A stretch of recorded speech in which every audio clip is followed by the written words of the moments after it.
kaibigan, magandang umaga po mga kasabong. Makulimlim na umaga mga kasabong, no? Dahil may ano na naman tayo, low pressure. Siya nga pala, welcome back to my channel mga kasabong, Sunny MTV, no? Don't forget, sa mga hindi pa nag-subscribe, subscribe na po kayo sa aking channel, Sunny MTV. At ngayong umaga po mga kasabong ay ating bibisitahin ang ating mga manok. At syempre, ang sorpresa ay sasabihin ni Sunny MTV. At syempre, isa pa rin ipapakita ko sa inyo ang supportive ng aking mabuting asawa, si Josel. Siya po ang magpapakain ng ating mga alagang manok ngayong umaga. At siyempre, ikutin na rin natin yung mga ating mga breeding pen at saka yung ating nasa battery cage na inahin. Papakita ko sa inyo. Makita nyo naman ang paligid ng aking kapirasong manukan, no? Ang aking mumunting manukan. Okay, mga kasabong, ituturo ko kayo sa aking mini game farm ni Sunny MTV at ni SN Gustav Game Farm. Okay,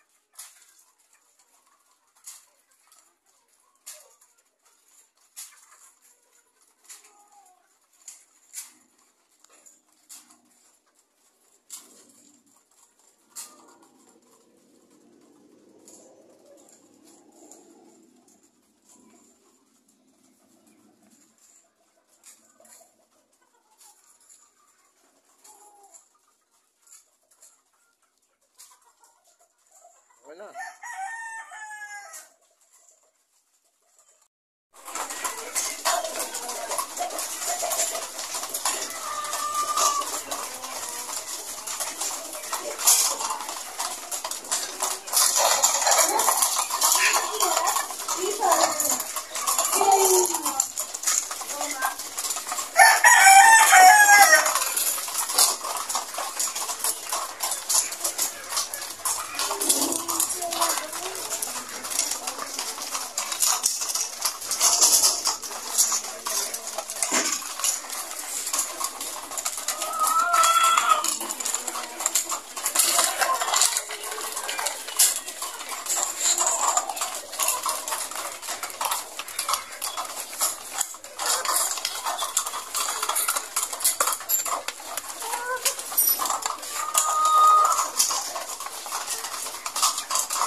Bigyan mo din, mabilis na.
na.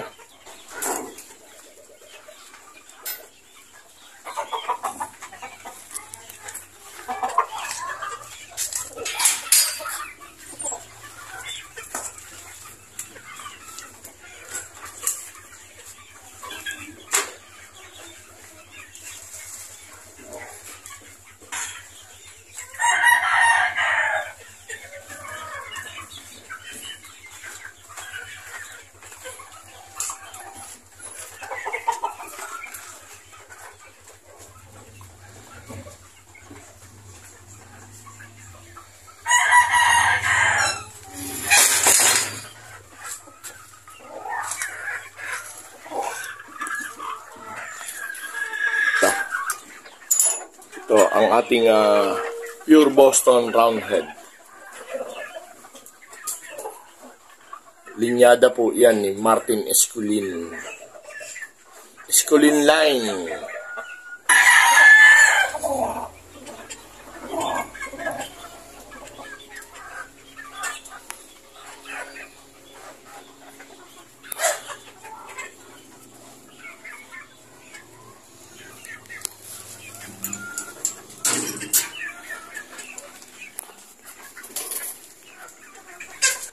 Ito naman yung reserve natin na tatlong super sweater.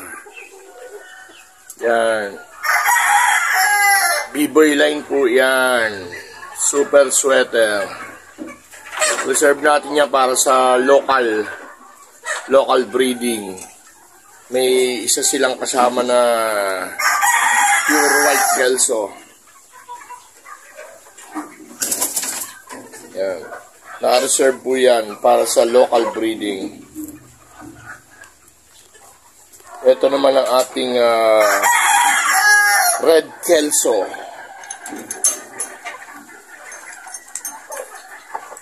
B-boy line.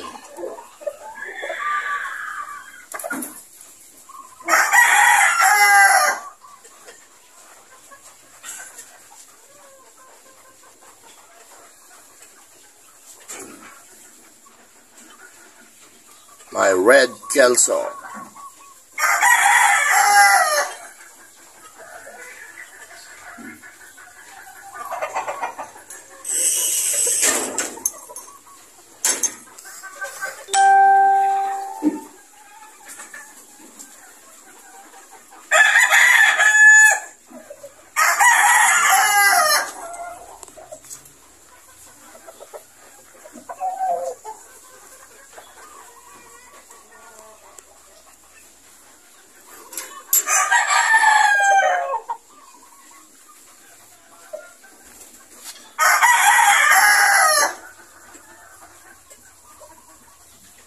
This is my F1 red Kelso.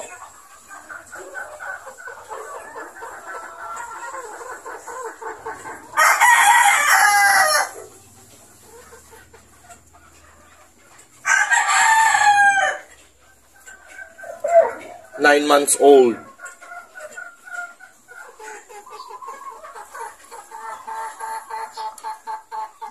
Pure red Kelso.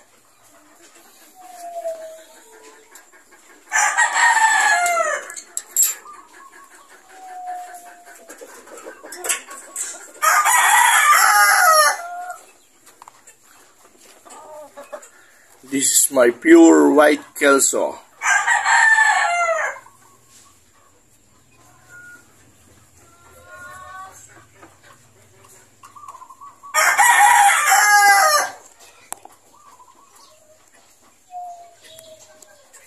Nine months old.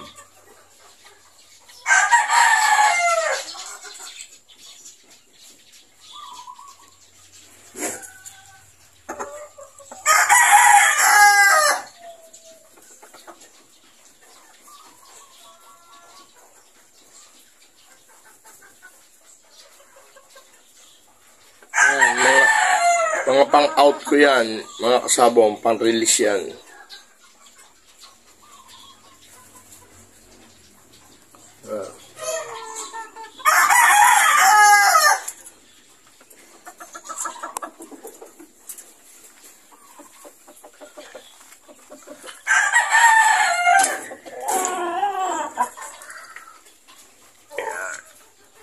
my pure white Kelso materials from Firebird Game Farm.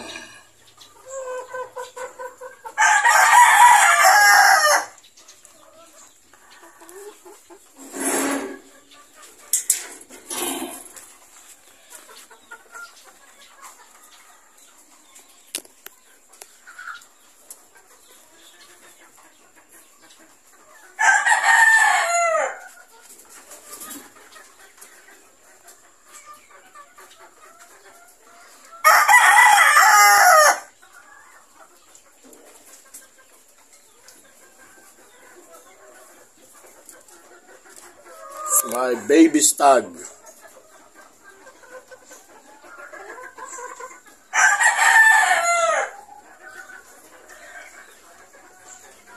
My tornado hats.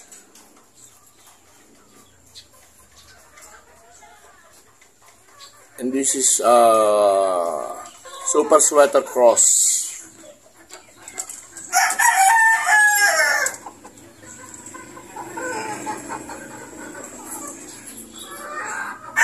Sweater Cross Red Kelso.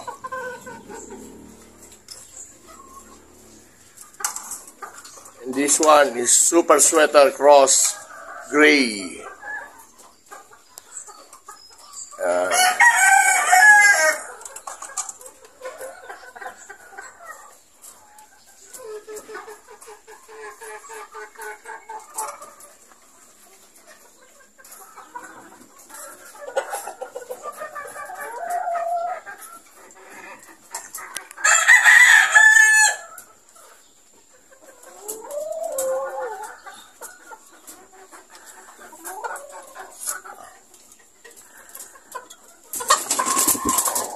Ayun, sumabit.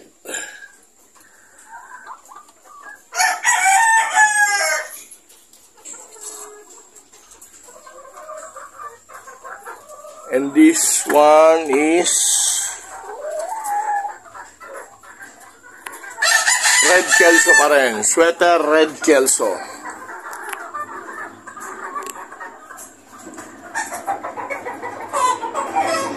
Sweater, Super Sweater Cross Red Kelso.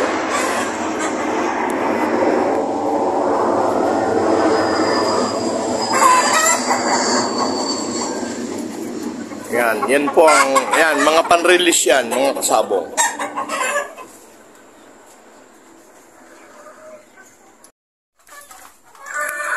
Yan, dito naman tayo sa aking mga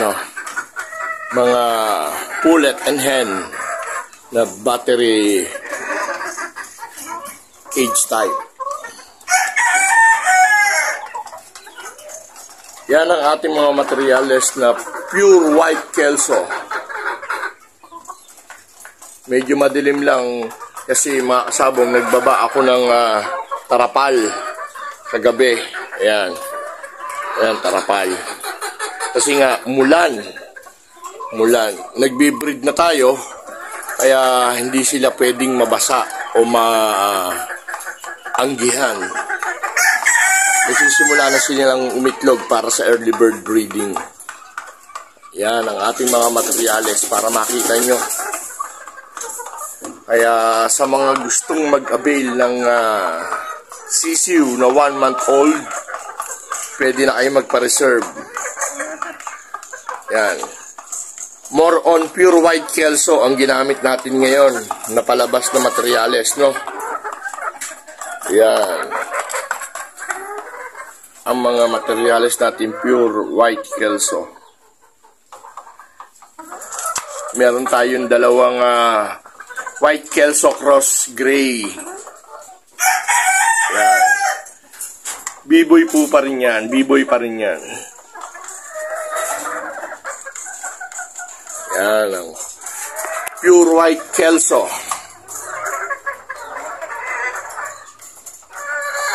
Lahat po yan sa white Kelso po. Pure white Kelso. Ito po ang ating ginamit na broodcock na materyales. Yan.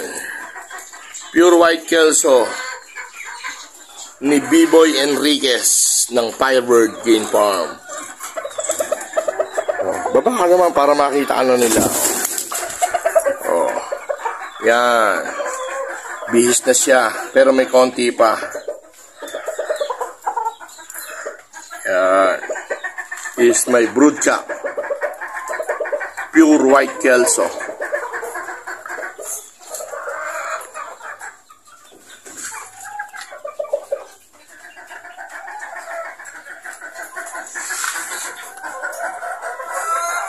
Okay. Ito naman ang ating nakakross sa Boston. Ang Pure Super Sweater. 3 piraso lang na inahin ang ginamit natin. Sweater Boston ang kalalabasan ng sisiw natin, mga kasabong. Sweater Boston.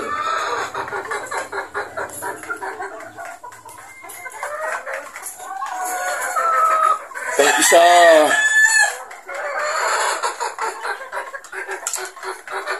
Gilmore Red Kelso. Ayan.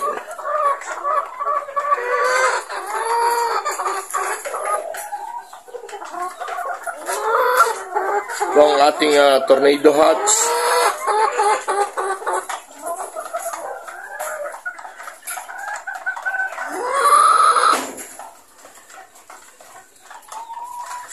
Yun yung mga binili natin kay Glider Game Farm. Linyada po yan ng Mount Banahaw Game Farm. Ramon Monquero. Kasama rin tong isa. Ito ang Boston Roundhead na Martin Escolin. Galing din yan kay Glider Game Farm. Yan. Hindi ko lang sinama doon sa Boston na isang pares na nasa flying pen. Kasi nga po, nag-aaway yung dalawang inahin. Ginagawa ko, pinapaupo ko lang. Puro paupo. Pinapasok ko yan araw-araw doon sa flying pen. Pinapaupo ko. Ito naman yung ating broodcock na super sweater. Nakakatayo na siya. Kaya maganda na katawan niya. Pero hindi pa natin siya gagamitin ngayon. Pagpapahingayin natin siya ngayon early bird. Sa local po natin siya gagamitin. Pwede na po siya sa local. Ito yung ating nabitin. Kaya hindi po natin ginamit yan. Nabitin yan sa talian. Nagka-differensya yung paa. Ngayon, nakakatayo na siya. Yan. B-Boy Enriquez line. Super Sweater.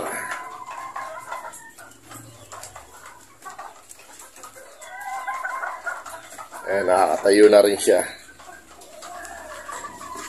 Ito yung isang gray natin na gagamitin din sa White Kelso. Then, Pure White Kelso rin yan.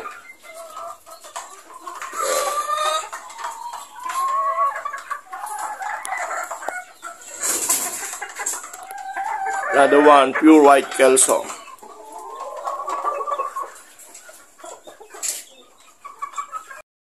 Yan po, mga kasabong, ang ating ginamit na materyales, Pure White Kelso. Nagaling kay B-Boy Enriquez ng Firebird Game Farm. Ito po, more on tayo, mga kasabong, more on pure materials, no? Ang palabas natin ngayong early bird. Nagsisimula na po mag-iitlog sila.